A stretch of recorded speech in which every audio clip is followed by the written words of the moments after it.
A $20 million deal was on the line. All one man had to do was answer a simple question. But he wasn't the one who was asked. Now, this is a story you probably won't find in any business journal, but it's the kind of legend that gets told in the quiet corners of the corporate world. It's about a moment when three very different lives crossed paths on a busy city street. There was a billionaire who built empires on character, a tech genius about to become incredibly rich, and a homeless mother holding her child, trying to be invisible. The deal was set to reshape the future of technology, but it wasn't going to be signed in a fancy boardroom. It was going to be decided right there, on the cold pavement, by an answer that absolutely no one saw coming. This is about how a single moment of truth became worth more than $20 million. In the worlds of finance and tech, some names get spoken in hushed, reverent tones. Then there's a name like Julian Croft. The media calls him a billionaire, but that feels like calling a master painter a guy who uses brushes. Croft didn't just make money, he built legacies. His company, Croft Holdings, is a global giant, with its roots in construction and its eyes on sustainable energy and AI. They say Croft could see the soul of a project, not just the profits, but the human impact it would have 100 years from now. He wasn't born with a silver spoon. Julian Croft's own story started on the poor backstreets of a forgotten factory town. He knew what real hunger felt like, what it was like to be invisible to the world rushing by. That history wasn't a chip on his shoulder, it was his compass. He believed that while steel and glass can build a skyscraper, only character can make it last. He had a saying that was legendary among his top people. Anyone can build a house. We build homes. Anyone can start a company. We build futures. The foundation is the only. This exact philosophy drove his interest in the Nexus project. Nexus was a revolutionary AI platform with mind-boggling potential. It was the kind of tech that Croft knew could either lift humanity up or create even deeper divides. The man holding the keys to this digital kingdom was a rising star named Marcus Vance. Croft saw the genius in the code, but he needed to know if the man himself was built on solid ground. Because for Julian Croft, investing in an idea was easy, investing in a person was everything. Marcus Vance was the poster child for the new digital world. He moved with a restless energy, his mind always 2 steps ahead, already solving a problem you hadn't even noticed. His office wasn't some old money fortress. It was a minimalist cathedral of glass and steel, with screens displaying waterfalls of elegant code. He was the golden boy of tech, the genius everyone was watching. And his masterpiece was Nexus. For 5 years, Marcus had poured his soul into the project. He and his small, loyal team ran on cheap coffee, and the belief that they were literally writing the future. Nexus was his baby. He saw the world as a messy system full of bugs, just waiting for his algorithm to clean it up. Human emotion, tradition, feelings. To him, those were just messy variables.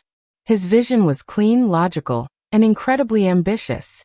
So when Croft Holdings called, it was the moment his whole life had been leading to. Julian Croft wasn't just any investor. He was the investor. A deal with Croft meant more than money, it meant you'd arrived. The offer was a $20 million joint venture, enough to turn Marcus from a struggling founder into a tech titan overnight. He'd survived the sleepless nights and the rejections. Now he was on the 1-yard line. This final meeting with Croft felt like a formality, a victory lap. He had built The final meeting wasn't at all what Marcus expected. No boardroom, no lawyers, no fancy pens. Julian Croft met him in the lobby of Croft Tower with a smile and a simple suggestion.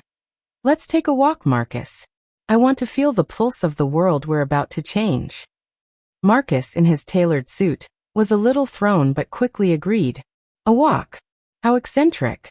He'd read about Croft's quirks. As they stepped out into the city, it was all around them, the roar of traffic, the distant sirens, the hum of 1,000 conversations. To Marcus, it was just chaos he was about to organize. He answered Croft's questions about server capacity and data security with sharp precision, his confidence unshakable. Julian, on the other hand, just seemed to be strolling. He wasn't looking ahead. He was looking around at the faces in the crowd. He saw a hurried woman late for her train, friends sharing a laugh, a tired delivery driver resting against a wall. He saw the city as a million different stories. Marcus just saw scenery. Anonymous nodes in a network he was about to upgrade. And then Croft stopped. So suddenly that Marcus, lost in his own thoughts, almost bumped into him. They were at a busy intersection where the city's extremes crashed together. On one side, a luxury boutique. On the other, huddled in a small space between a newsstand and a trash can, was a woman. She was an expert at being invisible. Beside her, a little boy, maybe 6 years old, was carefully arranging bottle caps in a neat row on the dirty sidewalk. The woman's face was a mask of exhaustion, but she gently smoothed the boy's hair with a tenderness that defied everything about their situation. A small cardboard sign leaned against her leg. It didn't beg. It just said, "Trying our best." Marcus felt a flash of annoyance. What a distraction. His mind was on a $20 million deal, and Croft was pausing to look at this. He was about to steer the billionaire away, but Julian Croft didn't move. He just watched the mother and son, his face impossible to read. "Look there, Marcus," Julian said, his voice even. It wasn't an order, but an invitation. Marcus looked back at the woman and child. He saw a problem. A glitch in the social system. A data point for poverty. Tragic, Marcus said, the word sounding hollow. Technology like Nexus could eventually create economic models to prevent this. Better resource allocation, job market prediction. Croft listened, nodding slowly, but his eyes stayed on the woman. Then he turned to Marcus, with a new intensity in his gaze. "Let's run a little experiment. A real-world problem, right here, right now." From his coat pocket, Julian Croft pulled out two things.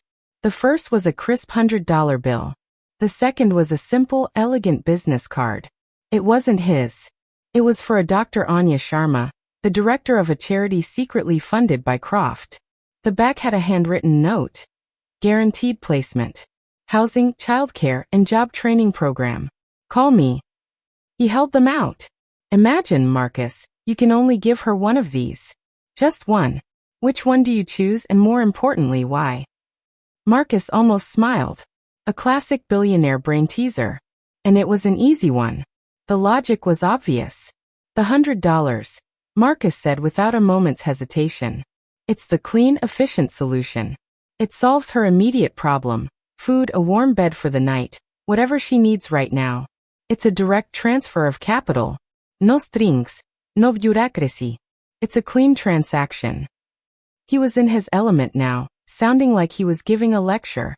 "The card," he continued, waving a hand at it, "is a much riskier bet. It creates dependency. It assumes she's even He finished, looking at Croft with a self-satisfied smirk. He'd nailed it. He'd analyzed the problem, found the most efficient solution, and explained his logic perfectly. He was sure he'd given the correct answer, and was ready to close this deal. Julian Croft didn't nod. He didn't even look at Marcus. He just stood there for a long moment, while the city hummed around them. Then he did something that made Marcus's perfectly logical world spin.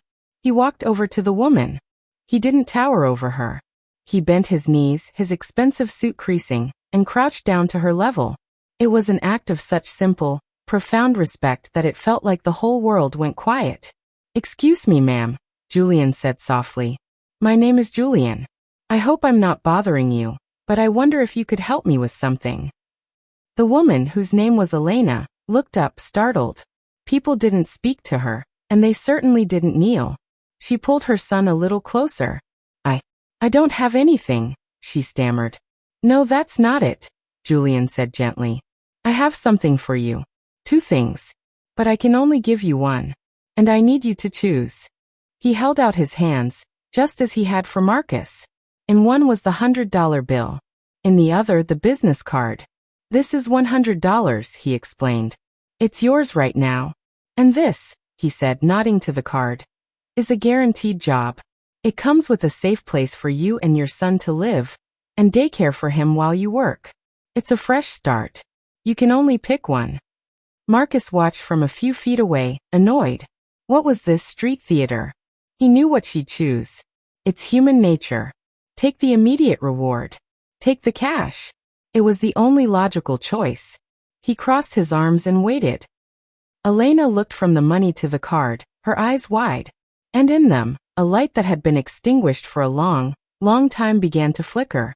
She looked down at her son, who had stopped playing with his bottle caps and was just watching. She took a deep, shaky breath. When she spoke, her voice wasn't frail anymore.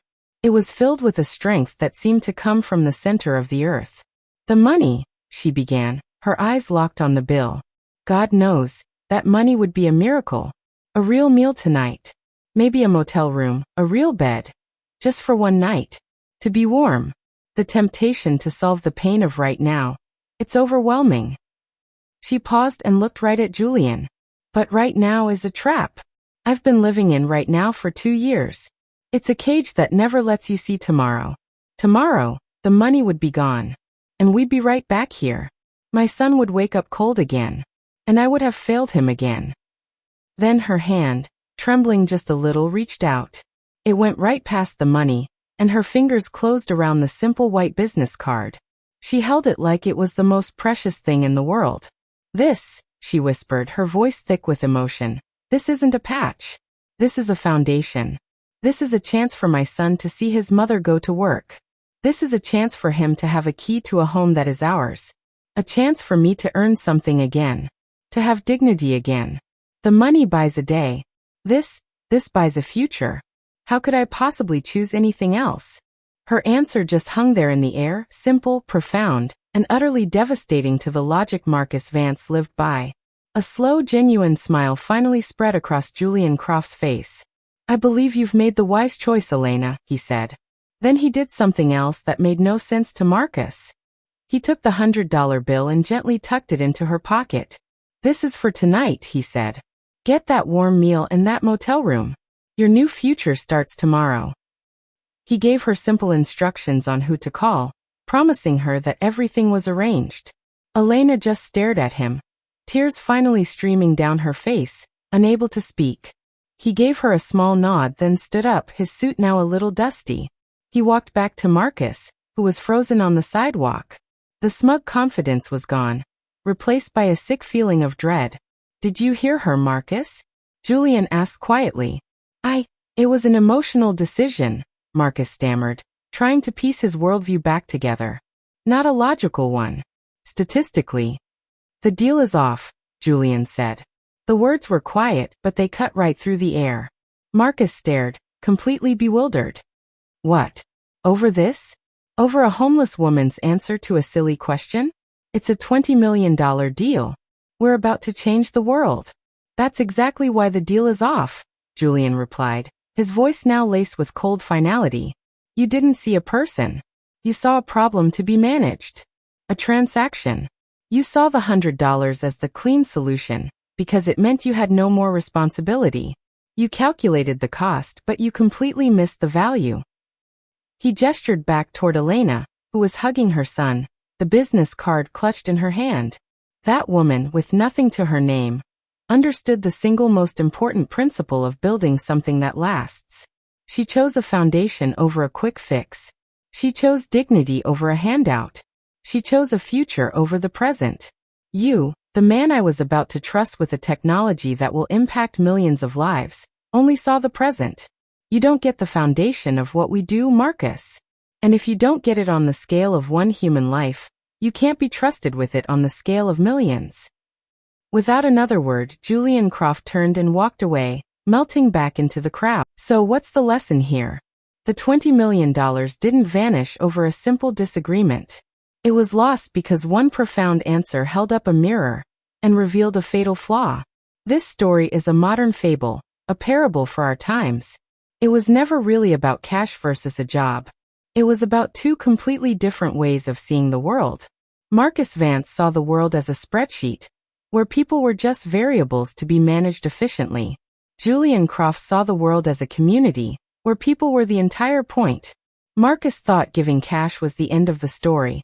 Croft knew that for someone like Elena, the opportunity was just the beginning. It's a powerful reminder that the most advanced technology is useless, or even dangerous, if it's not guided by empathy. A leader who can't see the future in one person's life can never be trusted to build a better future for everyone. The legend goes that Elena was, of course, contacted by the foundation. And her real-world insights were so valuable that she ended up helping them redesign their entire outreach program, creating a system built on dignity, not just dependency. She didn't just get a job. She helped build a better ladder for others to climb. True vision isn't about seeing the future in lines of code or financial projections. It's about seeing the humanity in the person standing right in front of you. It reminds us that the most important investments we'll ever make aren't in companies, but in people. So, what do you think is the most important quality in a leader? And what would you have chosen in that situation? If this story resonated with you, and you believe that character is the ultimate currency, please subscribe for more content that goes beyond the surface of success. Share this with someone who needs to hear it, and join the conversation in the comments below. We'd love to hear your thoughts. Thanks for watching.